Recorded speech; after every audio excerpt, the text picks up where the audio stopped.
Welcome to this week's episode of This Week in Cosplay. Already got it. I think I got it already. Yeah. So if you're wondering why I'm wearing this headband, if you don't know, the Bad Batch Star Wars television show is coming out soon. This is a headband I made another one of this week. I already made one, but I made myself a fresh one.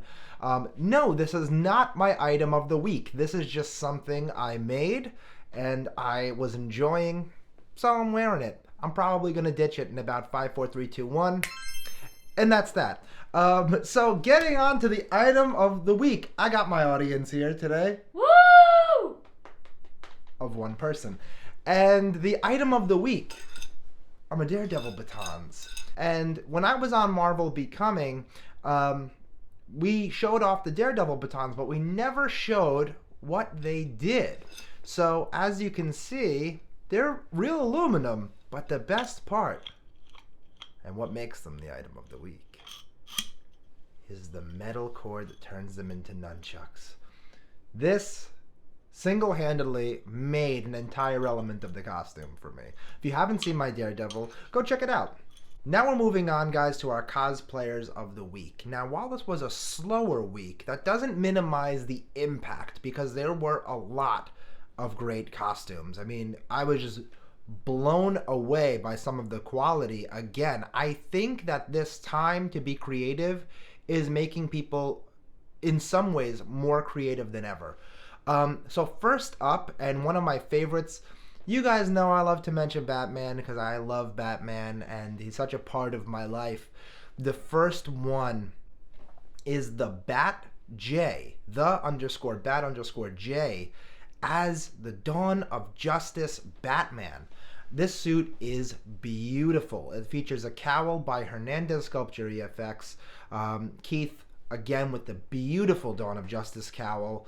And a bodysuit and suit by J. Curtis Atelier, someone who's a very, very, very talented suit maker. He makes emblems. He does the whole 9 yards, and he just does such a great job fitting the muscle suits he does with the suits over top of them, that they just come out almost looking like sculptural, almost looking like a molded muscle piece. But really, I mean, it's upholstery foam, and he just does a great job, like laying it down and getting this perfect look. He really nailed the shape of Ben's Batman, which I feel like is one of the most important things when you're trying to achieve that Batfleck look. It features an alter ego hero's cape done by the unreal and really talented Diana Lynn, and I mean, it's gorgeous. Their shop, Alter Ego Heroes, is on Etsy, where you can buy capes, and they're gorgeous. I've owned one. The flow on them is spectacular, so I can't wait to see what photo sets are done with this costume.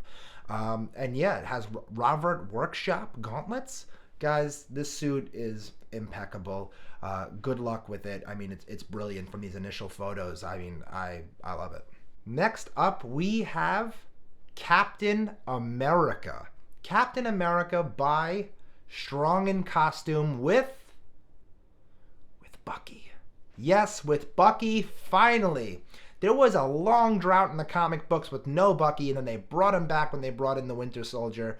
And I love Bucky. I love the Winter Soldier. So anything with Bucky gets my heart. These photos are gorgeous. I mean, the backdrop just makes them so, it makes you focus on the costumes and just the textures going on in both of them. These costumes are gorgeously worn by them. I mean, Josh looks perfect as Captain America with a cowl by Mascara's Cowl Comics.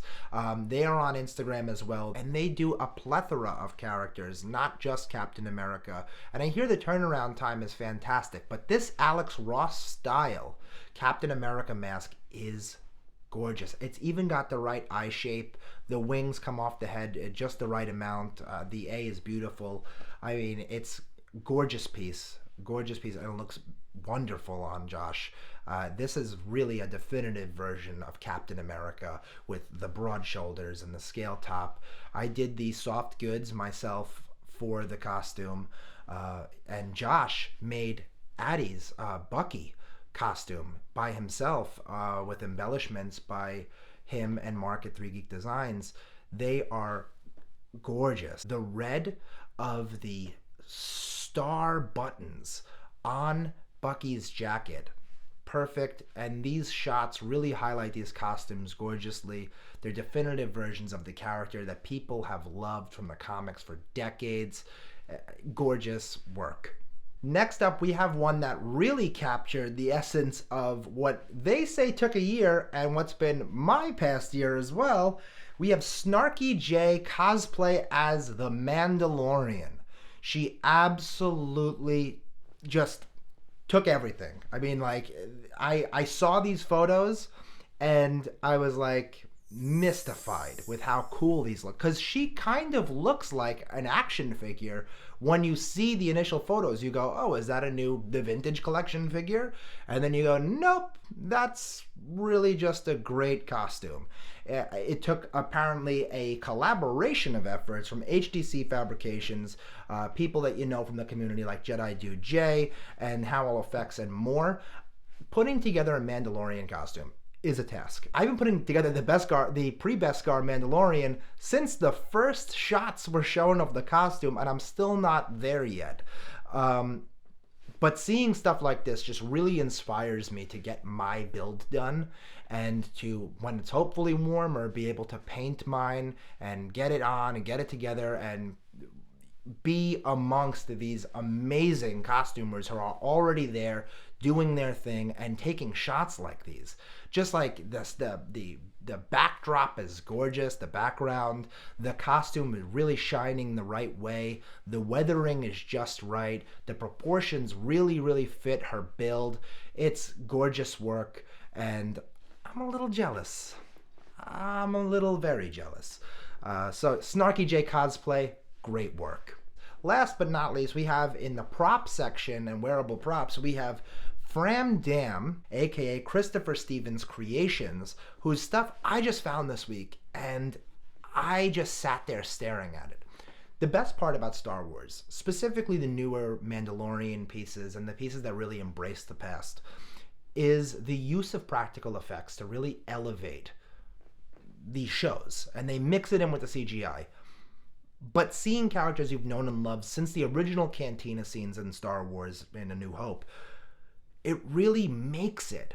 And what Christopher Stevens seems to do here is make masks like Bosk and like the Mon Cals, and you know, he's got Admiral Raddus. Admiral Raddus, the paint job on this, Admiral Raddus is amazing.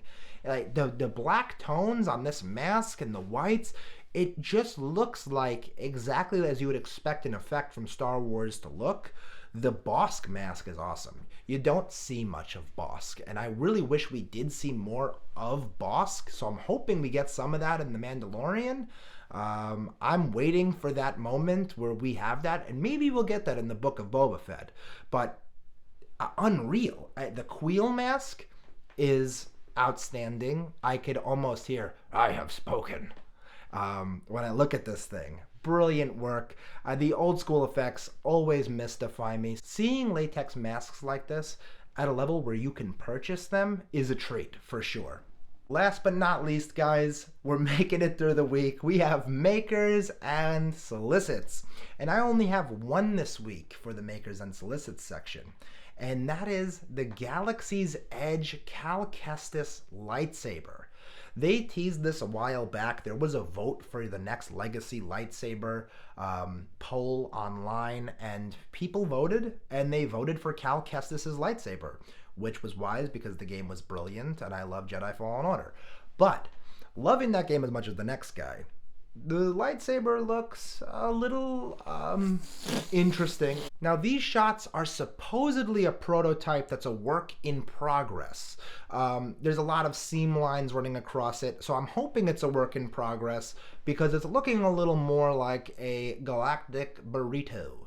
But all things considered, I think it looks pretty good. And for people that don't want to spend $500 to $900 on a lightsaber, this might do the trick. But for those that really wanted that custom piece that really looks aluminum, because this one's looking a little plasticky, this might be something to sleep on.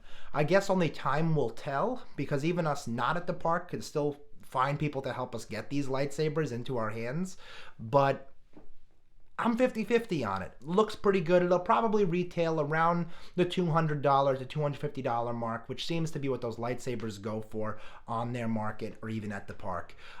So I'm excited to see one of these in action. I really am. Last but not least, we had our look at the character sheets from Falcon and the Winter Soldier coming to Disney Plus, hopefully next month. Fingers crossed. The dates keep changing, but we stay the same.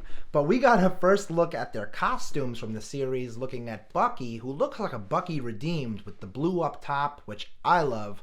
Reminds me of Steve Epting's work from the comics. I just love when he's one of the good guys. So that's really a look for me that I enjoy. With the black pants, he just looks super cool. I cannot wait to see them in action in this show. Falcon's looking really amazing in red, white, and black, traditionally like the show. He looks really incredible. I really love that they're now starting to pull his comic book look more into the costume design. You know, it started for him in a t-shirt and tactical pants, and the next time we got something that was a little gray, a little drab, but still kind of a Falcon costume. And it seems like they've been inching closer to a Falcon costume, and now I feel like we really hit the home run. Like, this is Falcon's costume from the modern comics, and it works. It really, truly works, even though sometimes white colors don't. And we have a look at U.S. Agent, and he looks just like the Captain America cosplayer grade Captain America that he is in the books. I mean, you have John Walker here looking a little cheesy and like a, you know, stand-in Captain America, which is exactly what he should be. But these are actually some of the best looks we've had at the costume officially, besides for the trailer, so I felt like I should share them here in case people wanted to go hunting for them, grab some better files or high res of them, pull them to their desktop, and who knows, maybe make a costume or something that I could put on here on This Week in Cosplay. Guys, thank you so much for watching. I hope you have a great week. I hope you enjoyed these costumes. I hope you enjoyed the coffee / water / anything you're drinking. Don't forget to like, comment, subscribe, ding the bell for notifications so that you guys can meet me back here next week. I can't wait to see you. Cheers.